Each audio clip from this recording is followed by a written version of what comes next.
let's then decorate it. That's step number 3, is to decorate this. So I'm going to go in to my lace design. So the first icon on the second row, if I click that, I have a library of designs and elements that are freestanding. I can combine these with different designs. I can use them individually if I want. It's really entirely up to you. So we're going to use them to decorate our butterfly. But take a look here. So we've got all of these different categories, and a lot of these are, really long categories. If I scroll down, you can see we've got tons of options here.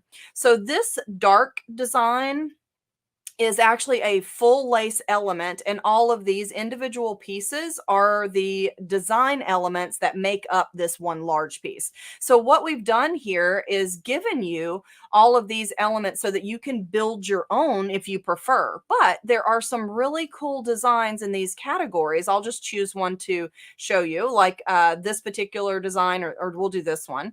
When it comes in, you can see that's a beautiful floral design that's all as one lace design. So you could just stitch that out. It's ready to go. So I'm going to remove that from my screen because we're not going to be using that on our butterfly.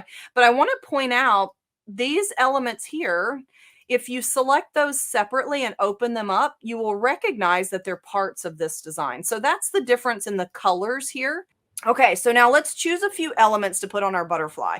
So I'm going to select this one here, and I'm going to hold down my control key so that I can select multiple elements. So when I hold down the control key, you can see I've got 2 highlighted, and then I'm going to highlight a third one here and click OK.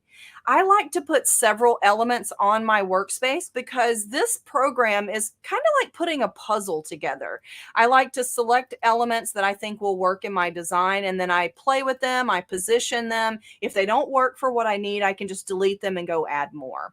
So these 3 elements I use in this design, so I know they will work. And so let's start with this one. I'm going to mirror image this design here, and I'm going to make it fit right here along the top of this wing. So I'm just going to kind of rotate it. Now remember, if I've got a little bit of my grid exposed, that's no big deal because it is going to still hold together.